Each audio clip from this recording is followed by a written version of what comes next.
Bom, galera, falaremos agora de sistema respiratório, beleza? Qual é a função do sistema respiratório? Respirar. Mas respirar é o quê? Respirar é fazer a troca de gases entre o meio e o organismo. Respirar não é ventilar, são coisas diferentes. No senso comum, respiração é fazer a entrada de ar e a saída de ar. Inspirar e expirar. Na verdade, isso é fazer uma ventilação pulmonar. Respiração é aquilo que ocorre dentro dos nossos alvéolos. É a troca entre o sangue e o ar. O ar vai trazer o oxigênio que vai para o sangue e o sangue traz o gás carbônico que vai para o ar. Ok? Essa troca, que é chamada também de hematose, é que é a verdadeira respiração. Beleza? Bem, então para o ar poder chegar até os alvéolos, nós precisamos de um caminho, que são as vias aéreas. Quem são as vias aéreas? Narinas, cavidades nasais, faringe, laringe, traqueia, brônquios, bronquíolos e alvéolos. Agora, como é que o ar entra no nosso organismo? Qual é o fenômeno, qual é o motivo que faz o ar entrar? O movimento do ar nada mais é do que o deslocamento normal em função de uma diferença de pressão, como acontece sempre com os gases. Os gases sempre se deslocam da região de maior pressão para a região de menor pressão. Então, para fazer o ar entrar no meu tórax, nos meus pulmões, eu preciso reduzir a minha pressão interna, tornando a minha pressão interna menor do que a pressão externa. Como eu faço isso? Contraindo alguns músculos, o diafragma e os músculos intercostais. Então, olha aqui. Numa condição tranquila, normal, não estou respirando, de repente eu resolvo fazer uma inspiração. Não estou ventilando, né? Desculpa. Resolvo fazer uma inspiração. Eu faço então a contração do diafragma. O diafragma baixa, aumentando o espaço torácico. Os intercostais contraem, puxando as costelas para cima. Então a contração do diafragma e dos intercostais gera uma expansão no tórax. O tórax expande, os pulmões, que são elásticos, expandem junto. A expansão do tórax leva a um aumento da capacidade torácica e o que causa uma queda da pressão dentro do tórax e, consequentemente, dentro dos pulmões. Se a pressão dentro do tórax está menor do que a pressão fora, o ar entra. Entra por onde? Pelo buraco que ele encontrar, que tiver o caminho mais fácil, que gerar menor resistência.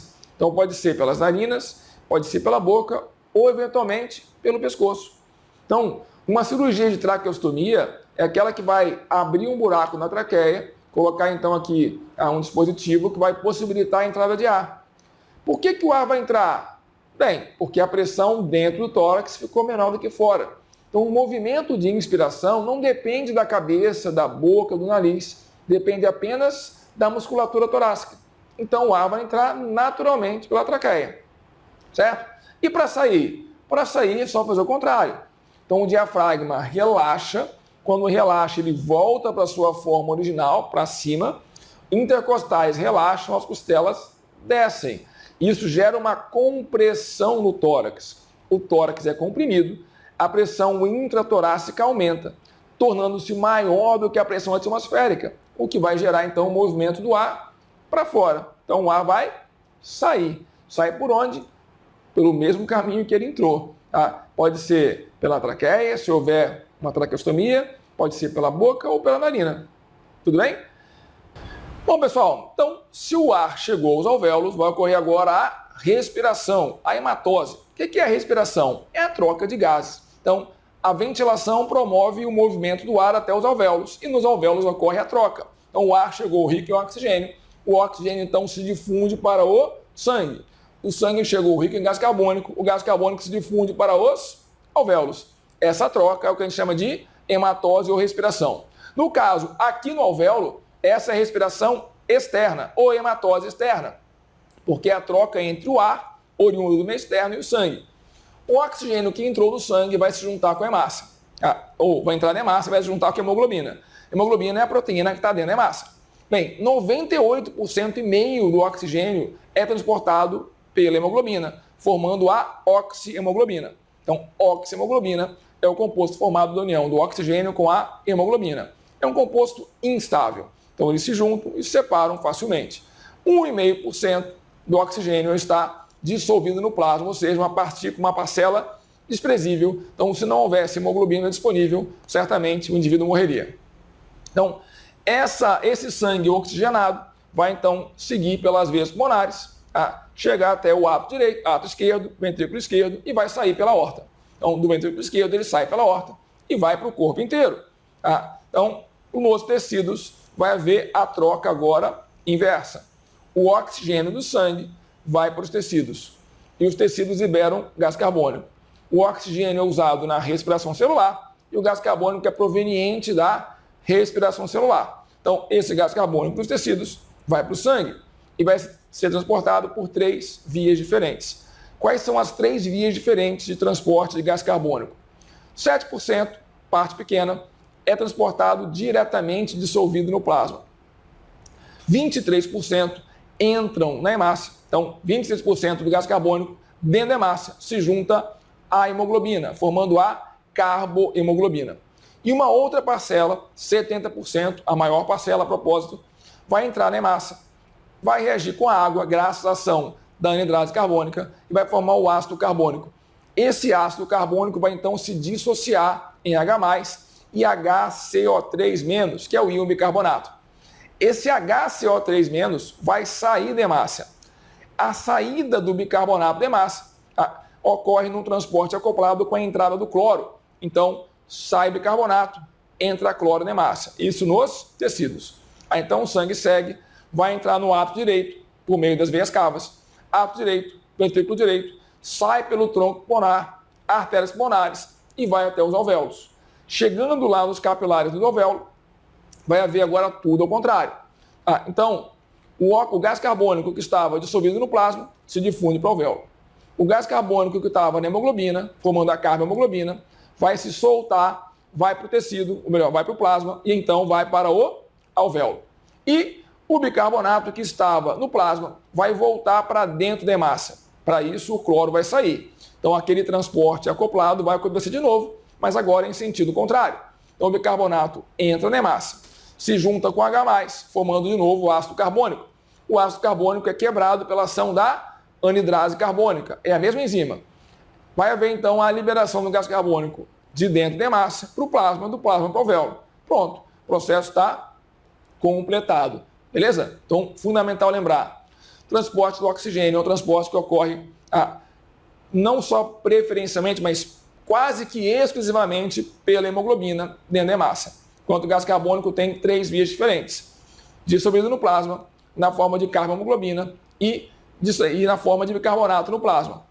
Como o bicarbonato corresponde a 70% do volume de gás carbônico transportado, essa via é chamada de via preferencial do transporte do gás carbônico.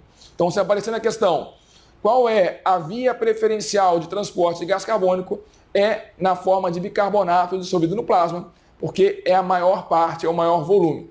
Beleza? E importante lembrar, pessoal, do monóxido de carbono. Monóxido de carbono é um gás resultante da combustão parcial, que também vai se ligar à hemoglobina, formando a carboxihemoglobina. Qual é o problema? É que diferente da oxihemoglobina e da carbohemoglobina, a carboxihemoglobina é um composto estável. Então, a união entre monóxido de carbono e hemoglobina é uma união muito forte. Eles não se separam. Então, quanto mais monóxido de carbono a pessoa inalar, mais hemoglobina vai ser utilizada. Portanto, menos hemoglobina livre haverá para transportar o oxigênio. E isso vai causar um tipo de asfixia, um modo de asfixia química. A pessoa ventila, mas não consegue transportar o oxigênio porque não tem hemoglobina disponível. Ok? E como é que é feito o controle da respiração? O controle da respiração é exercido pelo bulbo. Tá? Lá no bulbo tem uma região chamada centro respiratório. É dali que vai partir a ordem para que ocorram as contrações do diafragma e dos intercostais em cada movimento respiratório. Certo? Bem, o ritmo respiratório, a frequência respiratória, vai variar de acordo com os parâmetros medidos no sangue. Como assim? Sempre que houver um aumento do nível de gás carbônico, quando a pressão de gás carbônico estiver alta no sangue, o bulbo vai ser avisado. E ele vai então dar uma ordem para que aumente a frequência respiratória. Então, o aumento da pressão parcial de gás carbônico da PCO2 ou o aumento do nível de gás carbônico no sangue é detectado por receptores, o bulbo é avisado. Então, o bulbo dá ordem para que a frequência de ventilações aumente. O nome disso é taquipneia ou hiperventilação. Então, taquipneia ou hiperventilação. O contrário também é verdade. Se o nível de gás carbônico estiver muito baixo no sangue, pouquíssimo gás carbônico, o bulbo entende que não há por que continuar fazendo a frequência ou fazendo a ventilação pulmonar. Então, ele dá um comando para que a frequência diminui, podendo até parar. Se a frequência diminui, está ocorrendo uma bradipneia ou uma hipoventilação. Tranquilo?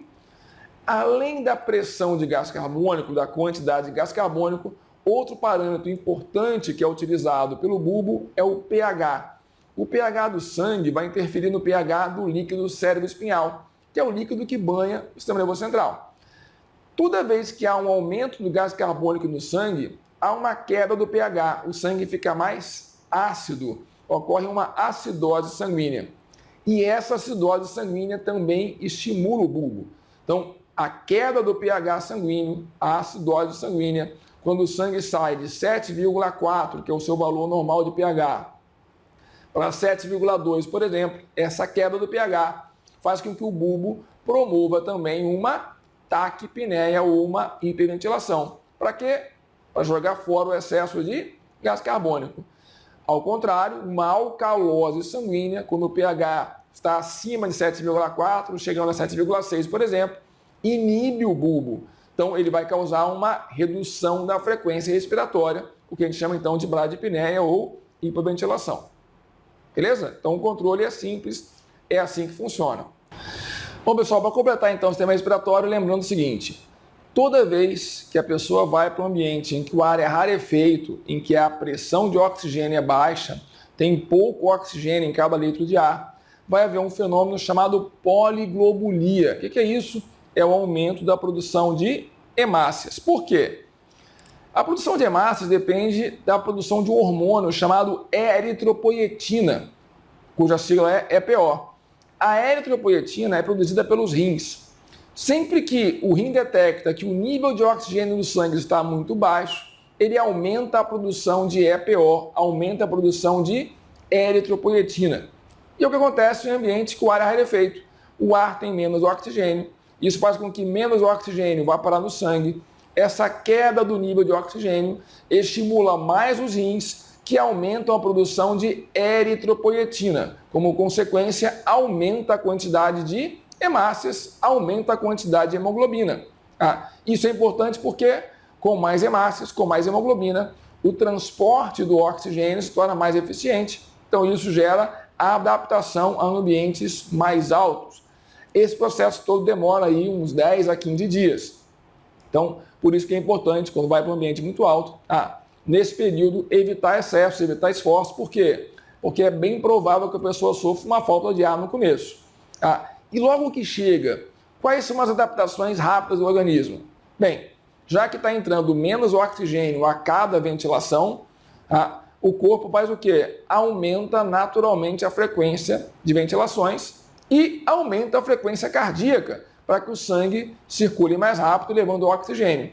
Então, as mudanças imediatas ao chegar no ambiente alto aumenta a frequência respiratória, aumenta a frequência cardíaca e a médio prazo aumenta a eritropoiese em função do aumento da quantidade de eritropoietina. Beleza? Bom, pessoal, então de respiratório foi isso. Continue estudando, mantenha a concentração, confie em mim, vai dar certo, você vai ver. Um abraço, até a próxima.